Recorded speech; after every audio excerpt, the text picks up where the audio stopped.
नमस्कार बच्चों, online class में आपका स्वागत है। आज हम आपको बताएंगे प्रेरण मोटर का सदिश आरेख, vector diagram of induction motor.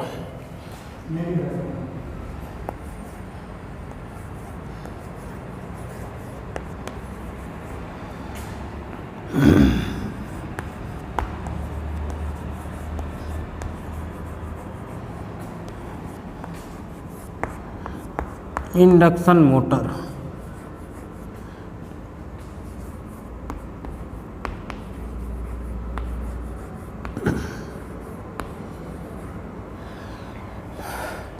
प्रेरण मोटर का सदिश आरेख।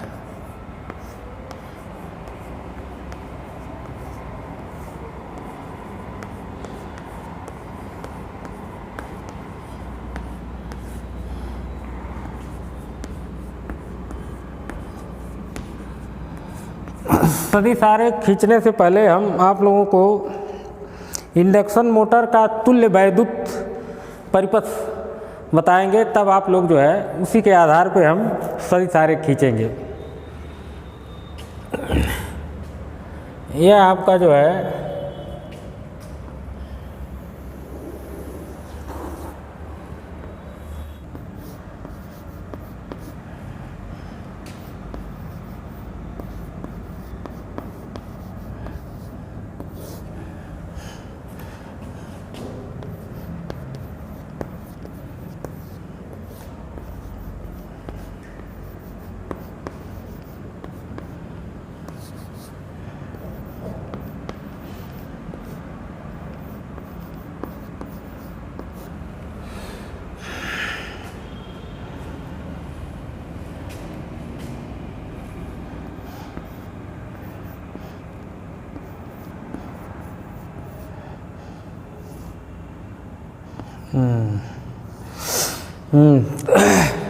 यह आपका जो है तुल्य वैद्युत परिपथ।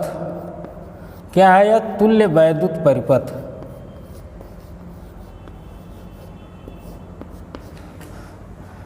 Of induction motor. तो अब देखिए जो है ट्रांसफार्मर में जो ऊर्जा का स्थानांतरण होता है वह शुद्ध रूप से प्रेरणिक होता है, इंडक्टिवली होता है।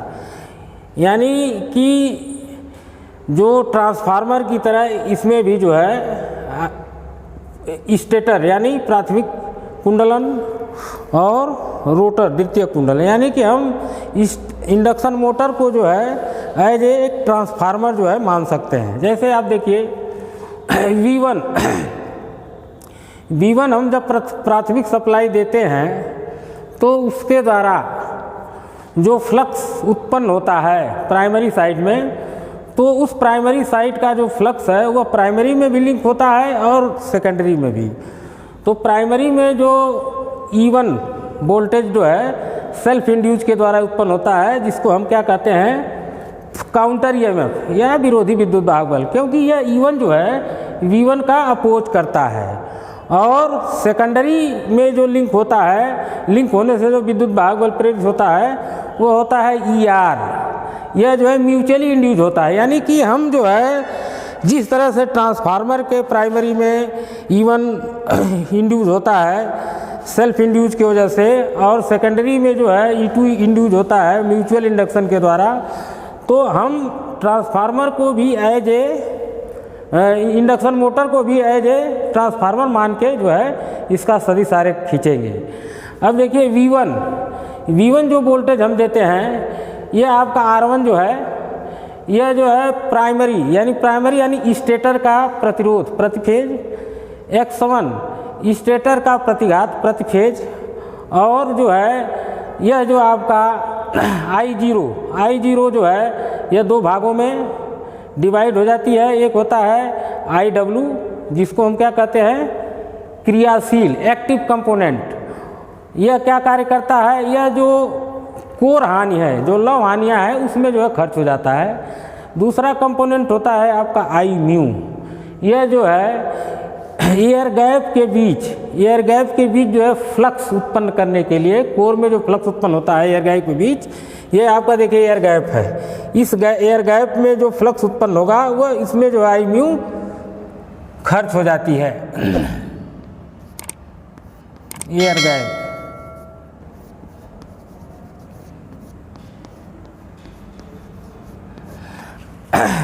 दूसरा जो है जो म्यूचुअल के द्वारा इंड्यूस होता है ER जो टोटल होता है, यह जो है जो आपका यहाँ I2 धारा प्रवाहित होगी तो यह टोटल जो है रोटर परिपथ में ER जो है धारा को प्रवाहित करने में खर्च हो जाता है। यानी कि जो आपका इम्पीडेंस होता है उसमें यह टोटल ER ऑब्जर्व होता है, क्योंकि जो रोटर होता है यानी जो इंडक्शन मोटर का सेकेंडरी है वह क्या होता है, उसमें सेकेंडरी वोल्टेज V2 नहीं होता, क्योंकि यह शॉर्ट सर्किटेड होता है। अब इस तरह से हम गणना करेंगे। सबसे पहले हम V1 की गणना करेंगे। V1 बराबर आपका होगा, प्राइमरी में जो सेल्फ इंड्यूस वोल्टेज इंड्यूस होगा E1, फिर प्राइमरी यानी स्टेटर का जो रेजिस्टेंस है उसके कारण जो है जो ड्रॉप होगा रेजिस्टेंस कारण I1 R1, फिर जो है आपका रिएक्टेंस के कारण जो होगा वह होगा आपका J प्लस I1 X1। ठीक है। अब इसी तरह से ER जो है यह कहाँ होता है ऑब्जर्व, यह टोटल जो है रोटर में जो है करंट बहाने के लिए टोटल जो है वोल्टेज समाप्त होता है इम्पीडेंस में। तो यह क्या हो जाएगा, ER बराबर जो है आपका हो जाएगा I2 इंटू ZR का है गति अवस्था में रोटर का टोटल इम्पीडेंस, और ZR की जगह क्या लिख सकते हैं आप, I2 इंटू ZR की जगह R2 प्लस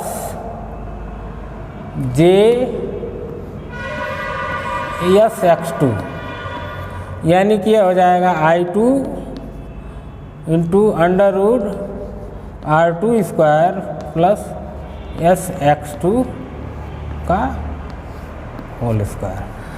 और जो ER है जो यह निर्भर किससे करता है, यह निर्भर करता है ट्रांसफॉर्मेशन रेशियो K और स्लिप S के ऊपर। अब देखिए जो है यह I0 करंट है। ठीक है, तो I0 के दो कंपोनेंट, I0 क्या है, प्राथमिक शून्य लोड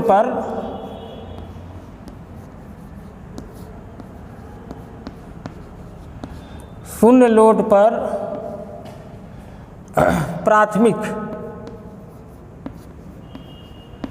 प्राथमिक धारा है। ठीक है, यह I0 कहाँ खर्च होती है, पहला तो इसका एक कंपोनेंट है IW। यह IW कहाँ खर्च होता है, क्रोध हानि यानी लौ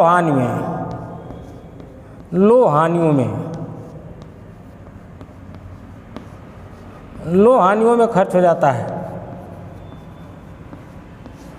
दूसरा आपका जो है I म्यू, यह I म्यू कहाँ खर्च होता है, यह जो है फ्लक्स उत्पन्न करने के लिए वायु अंतराल में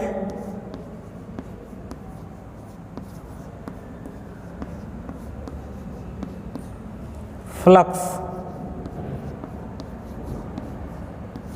उत्पन्न करने के लिए।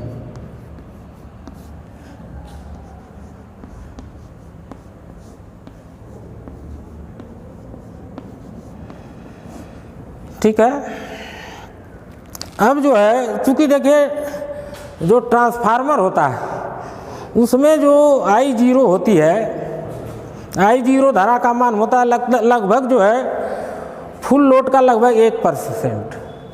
लेकिन जो इंडक्शन मोटर है इसमें जो है I0 का मान जो है लगभग फुल लोड का 40 से 30% होता है, क्योंकि जो रोटर और स्टेटर के बीच में जो है एयर होता है, एयर गैप होता है और उसका जो है रिलक्टेंस हाई होता है, इसलिए जो है इसमें जो आई म्यू का मान जो है ज़्यादा बढ़ जाता है। इसलिए इसमें जो है नो लोड पर भी इंडक्शन मोटर में कुछ ताम्र हानियाँ होती हैं। इसलिए जो I0 है इसका जो कुछ परसेंट है वह जो है ताम्र हानियों में भी खर्च होता है।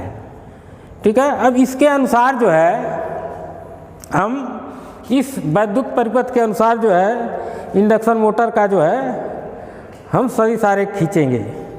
अब देखिए जो है अगर इंडक्शन मोटर का रोटर जो है घूर्णी अवस्था में है तो उस समय जो है इंडक्शन मोटर जो है स्थैतिक ट्रांसफार्मर की तरह कार्य करने लगता है। तो इसका सदिश आरेख हम ठीक ट्रांसफार्मर की तरह ही जो है उसी स्वरूप में उसी तरह हम खींचते हैं। तो देखिए किस तरह से हम सदिश आरेख खींचेंगे। हाँ, एक चीज़ और बता दें, छूट गया था, जो R0 है यह जो है प्रेरक परिपथ का प्रतिरोध, प्रेरक परिपथ का प्रतिरोध, यह R0 बराबर होता है E1 बटा I म्यू। उसी तरह से यह जो है X0 जो है प्रतिघात है प्रेरक परिपथ का और X0 बराबर होता है E1 बटा I म्यू। ठीक है, अब देखिए हम सभी सारे खींच रहे हैं।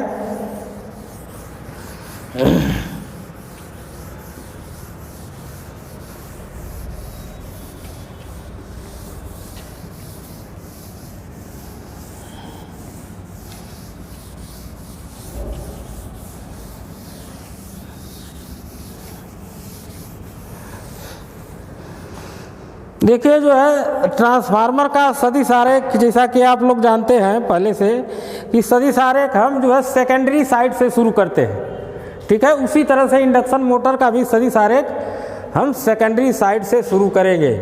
तो सबसे पहले हम एक पॉइंट यहाँ लेंगे, कोई पॉइंट लेंगे, मान लीजिए वो है।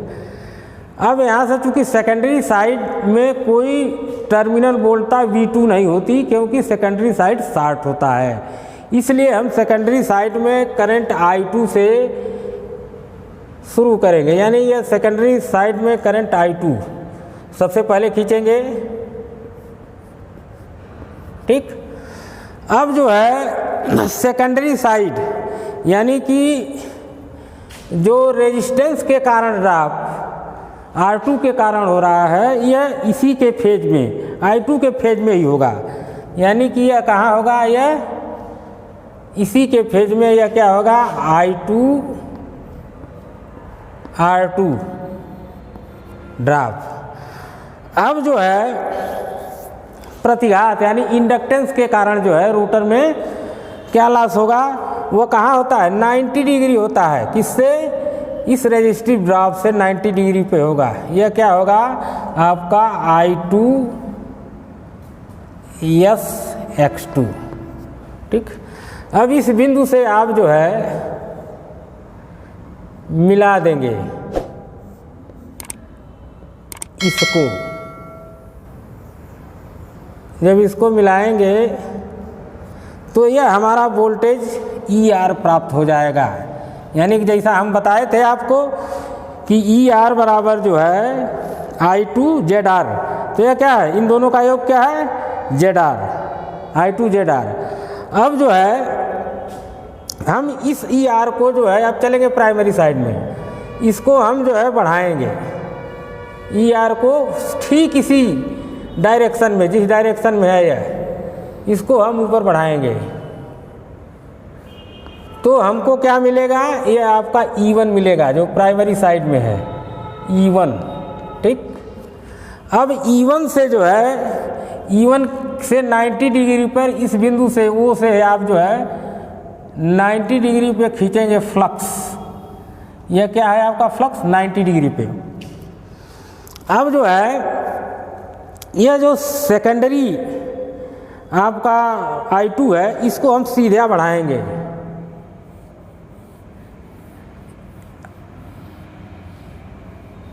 तो हमको प्राइमरी धारा, प्राइमरी करंट I2 डैश या क्या प्राप्त होगी, I2 डैश।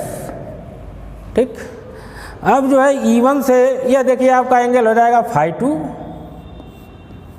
और यह हो जाएगा φ2 डैश।